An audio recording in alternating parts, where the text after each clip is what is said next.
እንዴት ናችሁ? ሰላም ናችሁ? ዛሬ የዳውድ አለካካ እናያለን። ይህ ማለት ነው ዳውድ በመልቲሜትር ተጠቅመን እንዴት እንለካለን የሚለው እናያለን።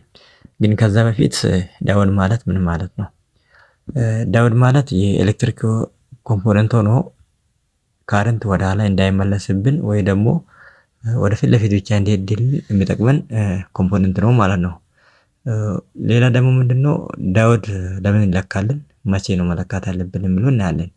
ዳውድ መለካት ያለብን መቼ ነው? ሰርኩት ቦርዳችን አልሰራ ስለን ፓወር ፌልቸር ሲያጋጥመን እንለካለን። ሌላ ደግሞ ሰርኩት ኦቨርሂቲንግ ሰርኪቱ ሲሞቅብን አንዱ ኬዝ ይሄ ሊሆን ይችላል፣ ዳውድ ፌልቸር ሊሆን ይችላል። ሌላ ደግሞ ዲቫይስ ማልፋንክሽን ይላል። ይሄ ዲቫይሱ በስነ ስርዓት የማይሰራ ከሆነ ትክክለኛውን ሲግናል የማያስተላልፍ ከሆነ አንዱ ኬዝ የዳውድ ችግር ሊሆን ይችላል ማለት ነው። ስለዚህ ቀጣይ ስቴፕ ላይ ደግሞ ዳውድ እንዴት እንደምንለካ የራሳ ስቴፖችን ተከትለን ምናየው ይሆናል ማለት ነው። ዳውን ለመለካት ምን ያስፈልገናል የሚለውን እናያለን ማለት ነው። የመጀመሪያ ስቴፕ ላይ ምን ያስፈልገናል? መልቲሜትር ያስፈልገናል። የምንለካው ዳውድ ያስፈልገናል። ሌላው ደግሞ ሴፍቲ፣ እዛ ላይ ሴፍቲ ማድረግ ያለብን ነገሮችን ሴፍቲ ማድረግ አለብን ማለት ነው። ሁለተኛ ስቴፕ ደግሞ ምንድነው? መልቲሜትራችንን ዳውድ ላይ ሴት ማድረግ ማለት ነው። ተርን ዮር መልቲሜትር ቱ ዳውድ ሞድ። እዛ ላይ እንደምናውቀው መልቲሜትር ላይ ብዙ አይነት ዩኒቶች አሉ። ስለዚህ እኛ ምን ላይ ማድረግ አለብን ማለት ነው? ዳውድ ምልክት ያለበት ላይ ማድረግ አለብን። ሶስተኛ ስቴፕ ደግሞ አይደንቲፋይ ዘ ዳውድ ተርሚናል።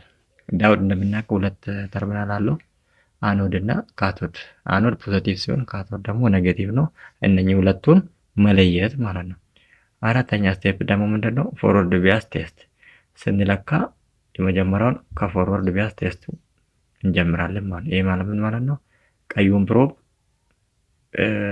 አኖድ ላይ፣ ብላኩን ደግሞ ካቶድ ላይ ማለት ነው። ምክንያቱም ቀዩ ፖዚቲቭ ነው፣ አኖዳችንም ፖዚቲቭ ነው። ጥቁሩ ደግሞ ብላክ ፕሮብ የምንለው ደግሞ ኔጌቲቭ ነው፣ ካቶዳችን ደግሞ ኔጌቲቭ ነው። ስለዚህ ፖዚቲቭን ከፖዚቲቭ ጋር ኔጌቲቭን ከኔጌቲቭ ጋር እናያይዛለን። ይሄ ምንድነው የሚባለው? ፎርወርድ ቢያስ ቴስት ነው የሚባለው ማለት ነው። ስቴፕ 5 ደግሞ ምንድነው? ሪቨርስ ቢያስ ቴስት ነው፣ የዛኛው ተቃራኒ ማለት ነው። እዚህ ጋር ደግሞ ምን መሆን አለበት?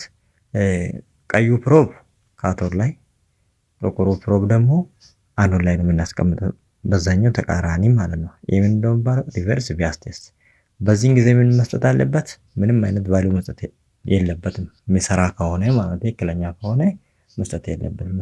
መስጠት የሌለበት ምክንያት ደግሞ ምንድነው? ወደ ኋላ ካረንት ፍሎ ማድረግ የለበትም፣ ፎርወርድ ብቻ ነው ብለናል ቀደም። ለዛ ነው። እና መጨረሻ ላይ ኮንክሉዥን ምንድነው? ኖርማል ዳውድ ከሆነ ኦንሊ ዋን ዳይሬክሽን ካረንት ፍሎ፣ ሾርት ከሆነ ሎ ሪዲንግ ነው የሚያነብልን በሁለቱም ሳይድ ማለት ነው። ኦፕን ከሆነ ደግሞ በሁለቱም ሳይድ ምን ያነባል? ኦፕን ሉፕ ያነብልናል፣ ወይ ደግሞ ትልቅ የሆነ ቁጥር በሜጋ ሆም የሚለካ ያነብልናል ማለት ነው።